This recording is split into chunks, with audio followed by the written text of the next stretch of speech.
Hello and welcome again to the Writer Review. This is Eric Carruth Writer, and this week we're going to be taking a look back at the 2011 romantic comedy drama film titled Sex and the City 2.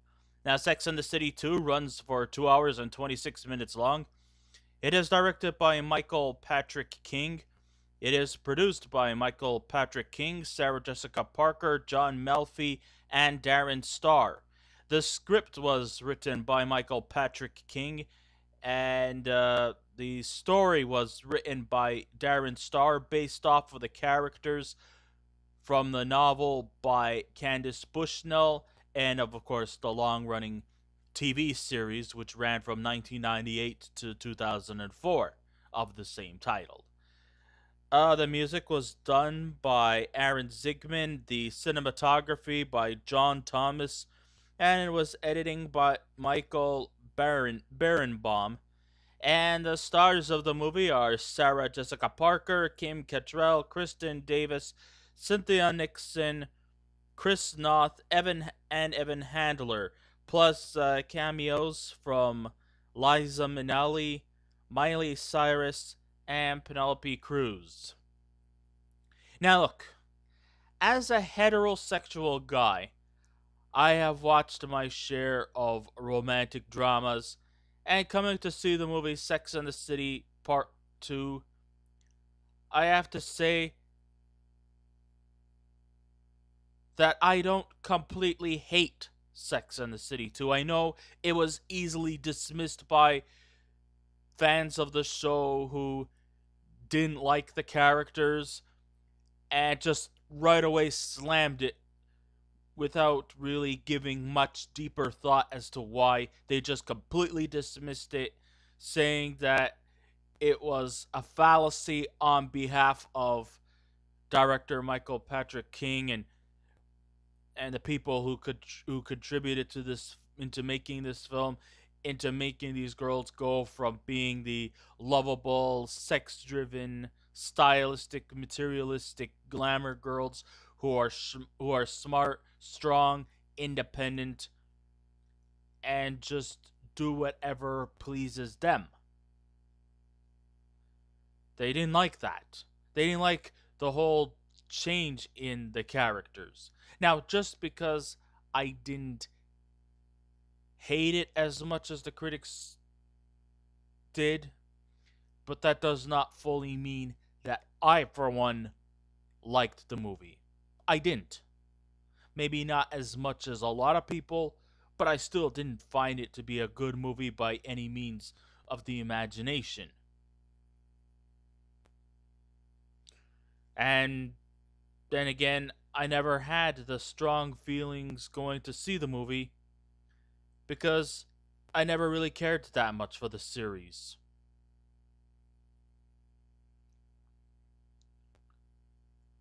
I was never invested by the four leading ladies who are constantly obsessed by consuming trendy luxury while talking the talk of sexual empowerment and the scoping out a rich beau. Like the series itself and the first installment, they hoped they could swing it both ways. Sadly, it was bombarded with vulgar undertones and unscrupulous exhibitions that took over the concept of a serious hidden message underneath it. I was actually aghast by the behavior of the four leading ladies, especially when it came to their problems and their new location to where most of the movie takes place. So, we pick up 2 years after the sequel, which reunites the four girls, and the vulgarity has elevated to a higher degree. And their behavior is so morally reprehensible, I can't disagree that a lot of the people who dismissed the film would cringe with utter disgust and shame. I mean, I guess the age demographics of the people who will go to see this movie are probably maybe the female demographic, and they're probably going to be probably within the 30-year to 40-year age group. Go people who had appreciated the series back in the 90s and early 2Ks. And I thought maybe they would, sort of have a better understanding, but it seems like it appears that the naysayers who grew up with the series or who had watched the series on HBO, I thought that maybe they would have a better understanding of these characters, but it seems like it's like they went through a complete makeover. And maybe in some ways, by turning this show that the fans used to grow up on and making it into a movie was a bad idea.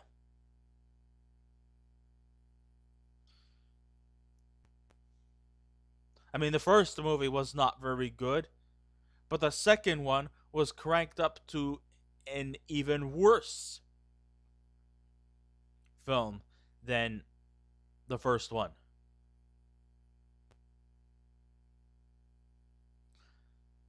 So, this consumer happy quartet locates themselves from their American estates to the very gorgeous but ultra expensive Abu Dhabi in the United Arab Emirates. So they're not really. So I was thinking, well, that's cool. They're taking themselves from the monotony of New York trendiness and relocating their destination to a foreign country, even though the movie was not really set in the United Arab Emirates. It was actually set in Marrakesh and Morocco. Still, I was hoping that, I was going to get a better understanding that they're not used to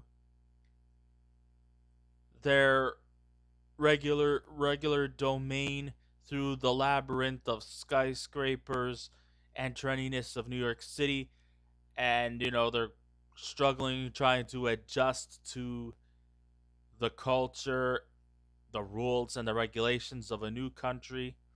And I was kind of hoping that they would probably start slow and then progressing towards getting adjusted. But in the end, it turns out it became very tiresome and very working for them to get adjusted to their new setting. And though the location, yes, is pure eye candy, I'll give a hats off to the cinematographer and the director of photography for the efforts in making such a exquisite location in the Middle East and to really making it into a beautiful, comforting country with a lot of rich history and a lot of trendiness, and to make it all the more believable in their settings. It was eye candy, it was pure gorgeous.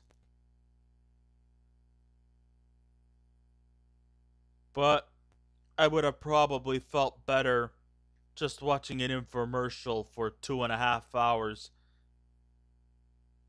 and I would have never known the difference. Maybe I would have been more relaxed and more serene in my settings if I would have just sat down and watched an infomercial. Could have spared me 2.5 hours than to watch this piece of garbage.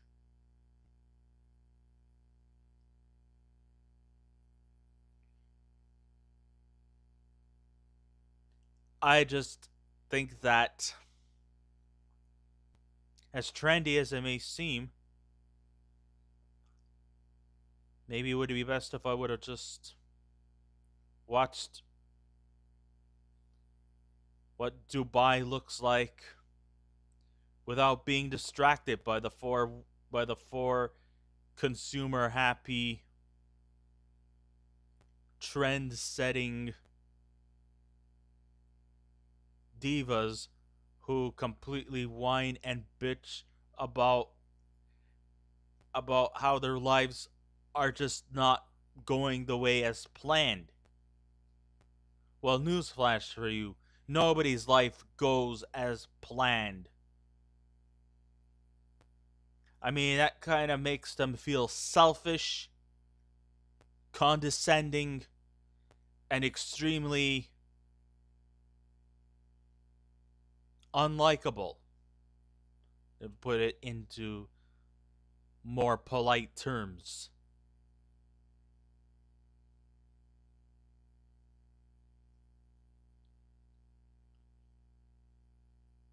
Just don't engage in tonsil hockey when in the within the public spectrum, and make sure that you have enough dough to help tip the help generously.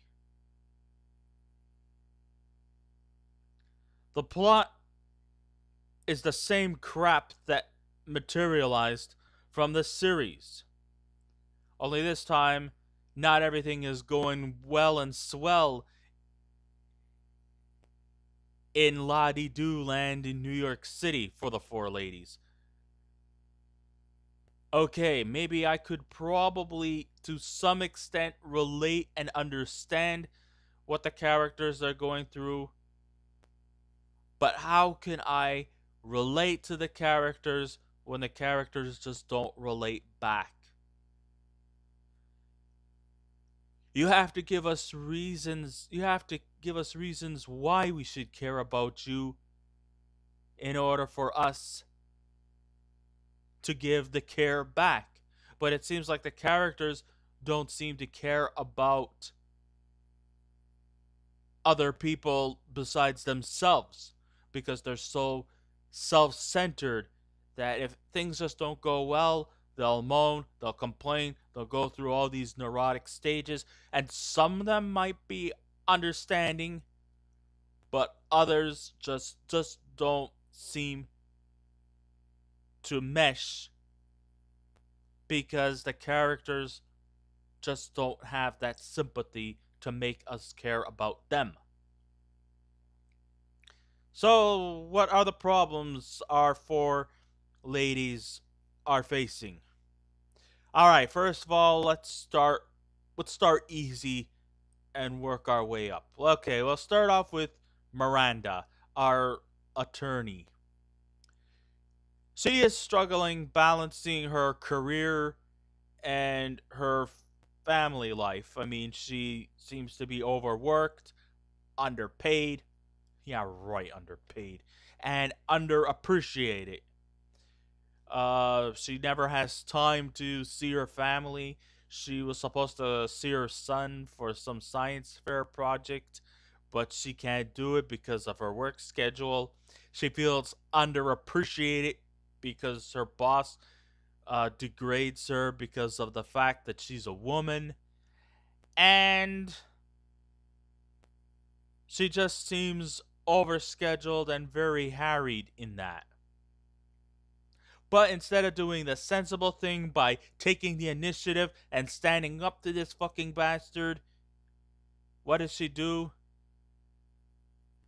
She does the most insensible thing by just announcing she quit.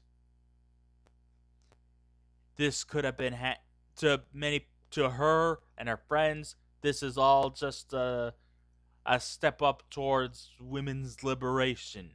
When really, I don't think that is the case. In fact, it feels more like a cop out than a step up. And for that, I don't think she deserves really that much sympathy or reassurance. Kristin, oh, poor Kristin. Kristin Davis, who plays, of course, Charlotte York. Charlotte, dear Charlotte, she's having a bit of mother problems. You see, she is, of course, the mother of two children who are extremely hyperactive and they scream a lot. So she is has some endless restless nights struggling to win the attention from her two daughters, but she's also left under the suspicions that her husband, divorce lawyer Harry Greenblatt, played by Evan Handler, seems to be somewhat a little too friendly with the nanny, the live-in nanny. And she probably may have some reason to suspect that Harry is not very faithful towards her because she does have this kind of seductive nature to her.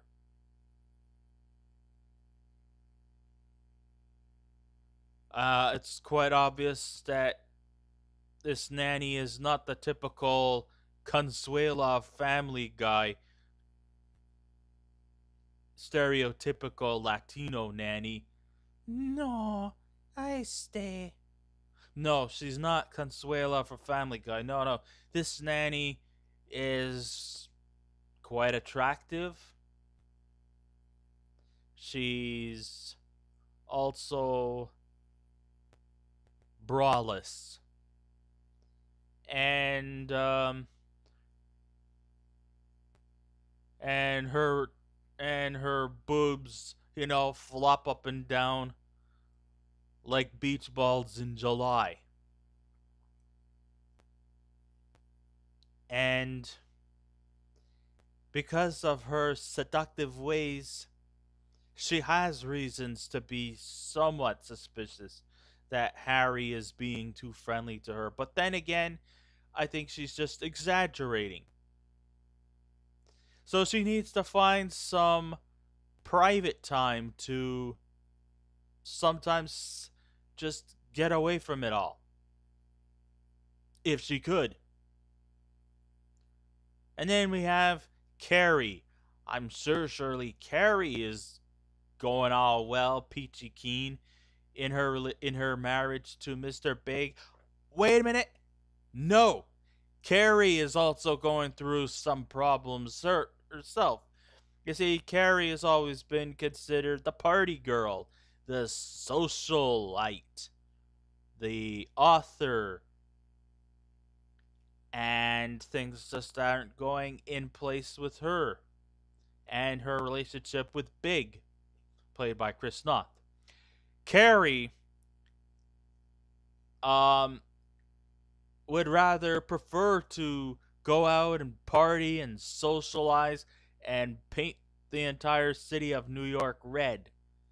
But Mr. Big, who's kind of like a little bit off of partying and trend setting, wants to unwind. He would rather spend the weekend watching old movies on their brand new, ultra expensive television. But that makes Carrie restless. She wants to go out. She wants to partay. She doesn't want to stay cooped up in an apartment and watch boring old black and white movies on their exquisitely expensive television. No. She wants to paint the town red. Or gold. Or any other kind of luscious, trendy colors. And if that also doesn't sit well, her latest book was also given some pretty negative reviews from the New York Times, which also does not sit very well for Carrie Bradshaw. And so she decides not to divorce Mr. Big, but to just get away from him for a while. And then we come to the most self centered, the most unlikable of the four ladies, Kim Cattrall's Samantha Jones. Oh, God. I really fucking hated her in this movie. Samantha Jones is 52 years old. She still feels that she's got sexual drive in her. But she also feels that her sexual desires are decreasing because of the fact that she's aging and because of the fact that she's going through menopause. So she's taking all these herbs, these medicines just to help her rejuvenate her sex drive. Well, it just so happens that she's a PR agent, yeah, and she's supposed to go through some kind of public relations interview with some rich Arabian sheik who has booked a trip to Abu Dhabi in an all expenses paid hotel there, which, if it wasn't all expenses, it would come to a price of over $22,000. That's right. That's probably even more than the New York Plaza Hotel. So, feeling that the other three want to just get away from their troubles, they decide, why not? Let's go to Abu Dhabi.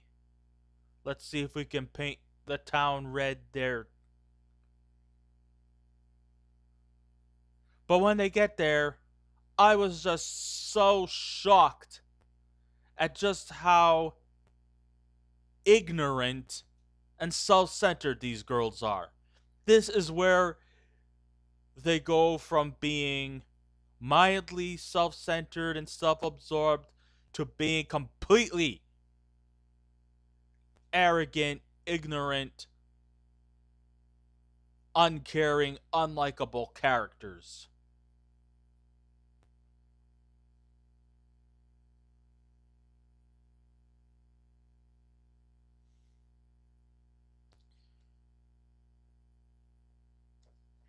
And then, and as time goes on, they start to realize that they have to go through several different ways in life to adjust to live to staying in Abu Dhabi, which may go well for New York trendiness to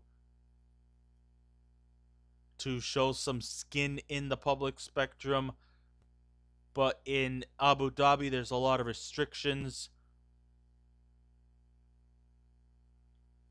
Of course, most of the women in those Muslim countries, they have to sort of dress, cover up and stuff like that.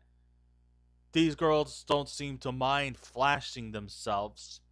They don't seem to really care too much about the rules and the regulations within their with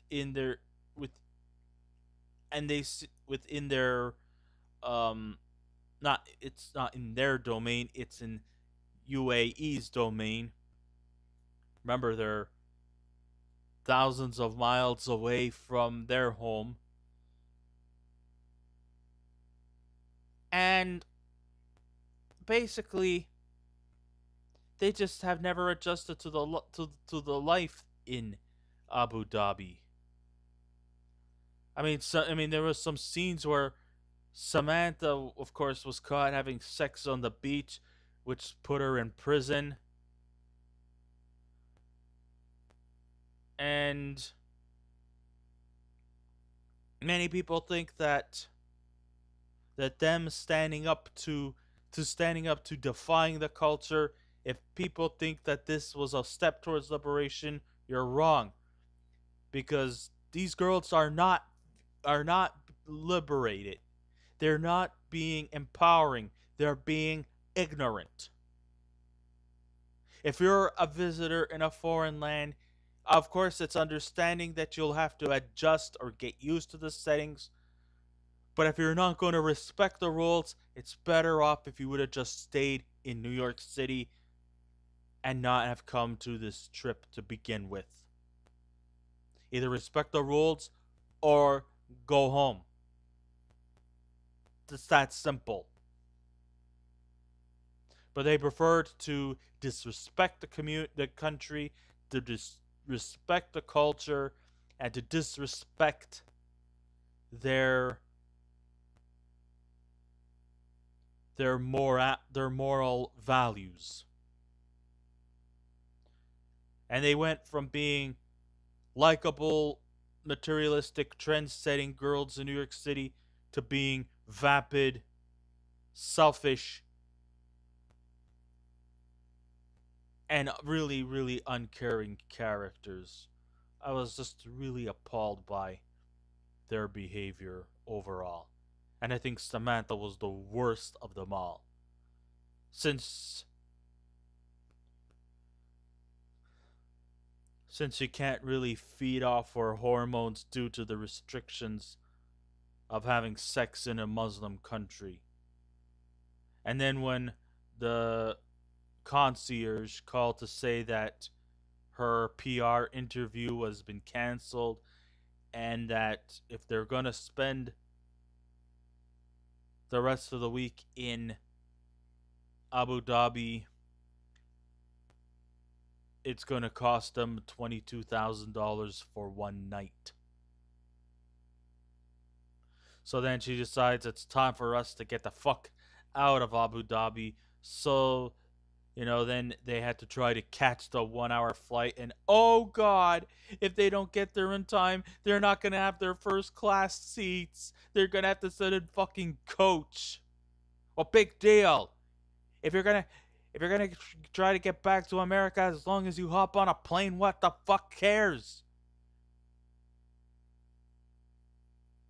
Are you girls really that materialistic? So what if you're gonna be a poor average schmo sitting in coach? I'd rather be on an airplane without worrying about what seat to take. Okay, so the film takes largely in such heavy-handed topics like menopause and culture clashes, and sure, being the mother of young children can be believably overwhelming, it still feels very hokey in my mind's perspectives. Sure, there's some compelling jabs about the declining economy and feeling heroic at child raising alone, but the fact of staying in luxurious hotels makes the ladies hypocrites, especially when Carrie tips a Hindu servant to return home to India to be with his wife. Sure, I might be jabbing on the film over the characters, but in the end, I'm jabbing at both of them evenly. But if I had the money like them, I still wouldn't have liked this movie. And I don't care whether you're rich or you're poor, this movie is a poor excuse of a film. It just doesn't measure up in what it preaches out to be, even though the fashion looks absurd and not trendy. I mean, the selective clothing that these girls have make them look like, they maybe they had the attraction and the trendiness back in the 90s and the early 2000s, back when they were still, relatively young. Now these girls don't even look good. In fact, the clothes that was selected to them looks very sloppy and haggard. The women's fashion is way too over the top and scruffy. The camera work looks jilted and very tiresome at best. And even Liza Minnelli's song number of Beyonce's Single Ladies looks really weird and didn't match. It was really an unorthodox film. Now, I don't mind some eccentricities, but this wasn't an eccentric film at all. It actually was gruesome, tiresome, and it went on for too long. 2 hours and 26 minutes for women complaining about everything and then verbally putting down a culture and putting down everybody that they lay eyes on. It was just too fucking much. So, although I'm not completely putting down the movie, I'm not praising it in the least. And so for that, I give Sex and the City out of 10. And maybe I might even be too generous in my gradings. I have to give Sex and the City 2 out of 10 a 5. So I guess this ends my writer review. Thank you all for listening in. If you wish to subscribe to my channel, please feel free to do so. If you wish to leave a comment, go right ahead. Just remember, be kind, be courteous, and don't be rude. And I will be back again with another movie review. So until next time, this is Eric Corrupt Writer saying keep watching those movies, and I will see you around. Goodbye.